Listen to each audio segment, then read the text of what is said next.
2024 बॉलीवुड के लिए एक दिलचस्प सफर था। कहीं हंसी के ठहाके, कहीं शौक तो कहीं ड्रामा।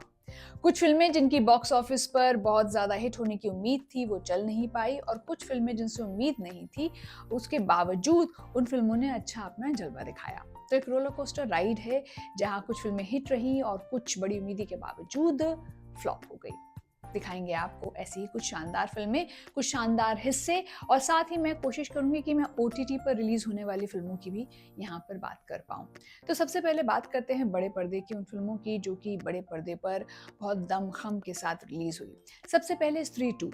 अमर कौशिक ने इसे डायरेक्ट किया था। ये हॉरर कॉमेडी है, चंदेरी की भूतिया गलियों में लेकर गई।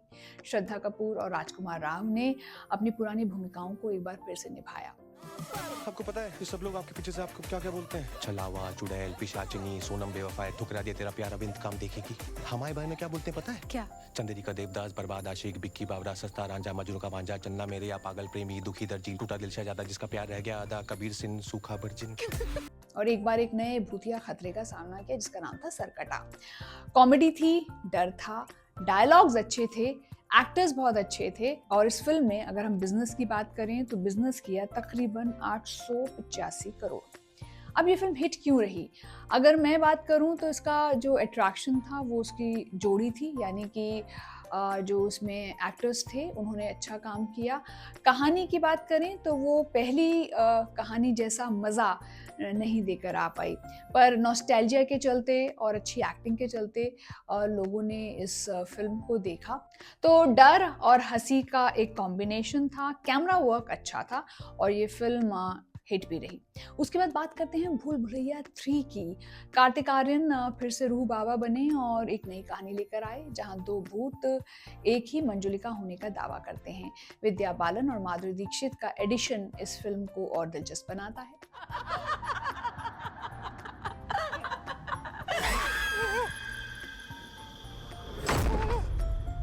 यही सोच रहा है ना कि हम दोनों में से मंजुलिका कौन है? इसे डायरेक्ट किया अनीस बज़मी ने। अगेन हॉरर और स्लैपस्टिक कॉमेडी का कॉम्बिनेशन। 422 करोड़ के तकरीबन इस फिल्म ने कमाए। जब फिल्म का ट्रेलर आया था तो यही ऐसा लगा था कि शायद ये एक और बोरिंग सीक्वल होगा, लेकिन ये उम्मीद से परे बेहतर निकल कर आया। विद्या बालन की वापसी को लेकर भी कुछ सवाल थे। हालांकि भूल भुलैया जो ओरिजिनल थी उसमें विद्या बालन का काम ज़्यादा अच्छा था। जो खौफ और डर उनके चेहरे पर आता है और वो ज़्यादा रियलिटी के नज़दीक लगता है। इस फिल्म में थोड़ा सा लाउड उनका एक्सप्रेशन था, बट स्टिल फिल्म जो है वो ग्रिपिंग है, वो आपको बांधती है, और दर्शकों ने इस फिल्म को एंजॉय किया, वो उससे एंटरटेन भी हुए। तो इसमें अभिनय जो था, Kartik Aaryan for a change वो एक्टिंग करते दिखाई देते हैं, और नॉस्टैल्जिया था। फिर आई सिंघम अगेन, जहां रोहित शेट्टी ने फिर से अजय देवगन को बाजीराव सिंघम के रूप में पर्दे पर दिखाया। रामायण से प्रेरणा ली और एक्शन ड्रामा पेश किया। हालांकि कहीं कहीं जो पैरेलल ड्रॉ किए गए रामायण और आज के टाइम के टेररिज्म और क्राइम से, वो फोर्स्ड भी लगे। रणवीर सिंह का काम इस फिल्म में अच्छा था। फिल्म ने तकरीबन 407 करोड़ रुपए कमाए। अब सिंघम की जो सीरीज थी उसे लेकर जो ऑडियंस है उसमें एक एक्साइटमेंट रहता है। जो लोग एक्शन फिल्में देखते हैं, रोहित शेट्टी के कॉप यूनिवर्स से बहुत ज़्यादा इंस्पायर्ड और इन्फ्लुएंस्ड है, उन्होंने इस फिल्म को देखा और पसंद किया। इसमें वैसे ही कारें हवा में उछली हैं, शोर शराबा था, रणवीर और दीपिका का कैमियो सबको ज़्यादा अच्छा लगा। Then I would like to talk about another film जो कि काफ़ी हिट रही और 2024 की शुरुआत उससे हुई थी, वो थी फाइटर। सिद्धार्थ आनंद ने इस फिल्म के जरिए एरियल एक्शन और थ्रिल दिया। ऋतिक रोशन, दीपिका पादुकोण, अनिल कपूर ने एयरफोर्स ऑफिसर्स के जो किरदार थे उन्हें निभाया। सांसद श्रीनगर की तरफ बढ़ रहे हैं। अब टेरर अटैक नहीं, हमें मिल जाएंगे आशिक कई। तो मेरी खुशी के लिए तुमने मुझे रुलाने का फैसला लिया है। पर वतन से हसीन सनम नहीं होता। हर बार तुम्हारी ईगो की कीमत ये फौज चुकाता है, लेकिन इस बार उसकी कीमत तुम भी चुकाओगे। ये फिल्म कहीं ना कहीं एक पॉपुलर नैरेटिव को पुश करती दिखाई दी। साल की शुरुआत थी, लोगों को उम्मीदें थी, सर्दी के मौसम में लोग थिएटर तक भाग कर गए थे।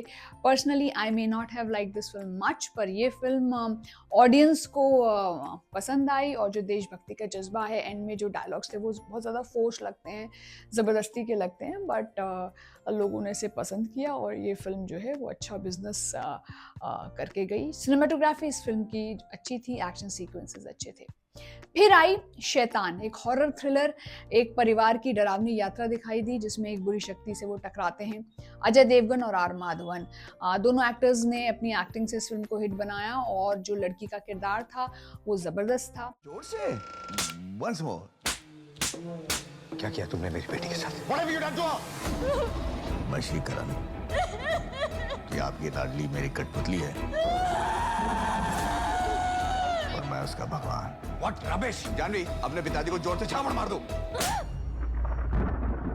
फिल्म ने तकरीबन 211 करोड़ रुपए कमाए। शैतान में वो सब था जो एक अच्छे हॉरर थ्रिलर में होना चाहिए। डर, तनाव, एक अच्छी कहानी, लोगों को डराया और फिर सोचने पे मजबूर कर दिया। शुरुआत में लगा कि भाई ये एक साइकोलॉजिकल थ्रिलर है जिसमें हिप्नोटिज्म है, बट टुवर्ड्स द एंड बहुत ज़्यादा सुपरस्टिशन को इसके अंदर शामिल कर दिया गया। वो भूत, और आखिर में जहाँ पे वो हवन कर रहे हैं आर माधवन, वो बहुत लाउड था। अब बात करते हैं कुछ ऐसी फिल्मों की जो बॉक्स ऑफिस पर फ्लॉप हो गई, जिनका बजट ज़्यादा था, स्टार पावर थी, लेकिन फिल्म जो है वो चल नहीं पाई। पहली फिल्म इस लिस्ट में है बड़े मियाँ छोटे मियाँ। अक्षय कुमार, टाइगर श्रॉफ साथ आए। स्क्रिप्ट कमज़ोर, डायरेक्शन खराब, नतीजा फिल्म फ्लॉप। स्क्रिप्ट अगर अच्छी होती, कहानी होती, तो दर्शकों को उसके साथ कनेक्ट होने का एक मौका लग जाता। ताजगी नहीं थी इस फिल्म के अंदर, बस वही एक्शन था और वही कॉमेडी जो अक्षय कुमार लगभग अपनी हर फिल्म में करते दिखाई देते हैं। फिर आई जिगरा। आलिया भट्ट ने एक्टिंग बहुत अच्छी की, लेकिन कहानी कमज़ोर, एग्जीक्यूशन बहुत ज़्यादा ग्रेट नहीं था, और फिर दर्शकों से कनेक्ट करने में नाकाम रही। इस फिल्म ने केवल 30-31 करोड़ रुपए की कमाई की। शानदार कास्ट थी, पर लोगों के दिलों में ये फिल्म जगह नहीं बना पाई, और इसे आप कहेंगे कि एक दिलचस्प प्रेमिस का खराब एग्जीक्यूशन। साथ ही साउथ इंडियन सिनेमा ने भी अपना जो है जलवा दिखाया बॉलीवुड में इस साल, क्योंकि OTT पर भी अलग अलग लैंग्वेजेस में फिल्में रिलीज़ हुई हैं और बड़े पर्दे पर भी रिलीज़ हुई। जो अगर साउथ इंडियन सिनेमा की बात करूं तो पुष्पा 2 और कल की 2898 AD विजुअल्स ज़बरदस्त, और पुष्पा ने 618 करोड़ रुपए कमाए और कल्कि ने तकरीबन 295 करोड़ रुपए कमाए। पुष्पा सफल हुई वो शायद इसलिए क्योंकि ये जो मास है उसके साथ ये फिल्म कनेक्ट कर पाई। सीटियाँ बजाने वाली जो जनता है जो हॉल में जाती है, उनके लिए फिल्म बहुत अच्छी थी। हालांकि इसके अंदर जो मिसोजिनी है वो जैसे पुष्पा पहली पुष्पा में थी वैसी मिसोजिनी आपको इसमें भी दिखाई देगी, लेकिन ये फिल्म बॉक्स ऑफिस पर हिट रही, वहाँ पर कामयाब रही। साउथ इंडियन सिनेमा की हमने बात की, तो हम OTT की भी बात एक बार ज़रूर करना चाहेंगे, क्योंकि OTT ने ज़ुबान के, भाषा के, सीमाओं के सभी जो पहरे हैं उन्हें हटा दिया है।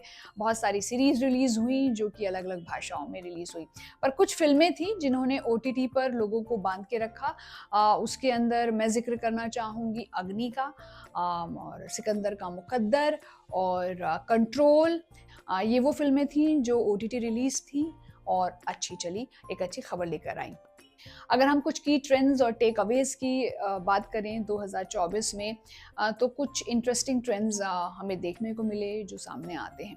सबसे पहले 2023 जिस तरह से हमें बताकर गया कि ज़रूरी नहीं है कि बड़े बड़े स्टार्स हों तो उसी के बाद जो है वो फिल्म हिट होती है। स्क्रिप्ट अगर कमज़ोर हो तो फिल्म जो है किसी भी ताकत के ज़ेर असर सफल नहीं हो सकती।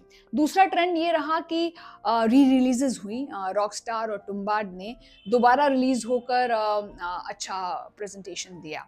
तो अगर हम लबो लुबाब अगर एक समरी देना चाहें तो 2024 जो है उसमें बॉलीवुड रिजेक्ट्स और हिट्स के बीच डोला। स्त्री 2 और भूल भुलैया 3 जैसे जो जॉनर की फिल्में हैं उन्होंने लोगों को एंटरटेन किया। साउथ इंडियन सिनेमा ने भी अपने विजुअल्स और मास अपील की वजह से यहाँ पर अपना जलवा दिखाया।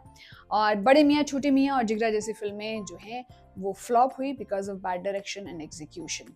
So what is the lesson?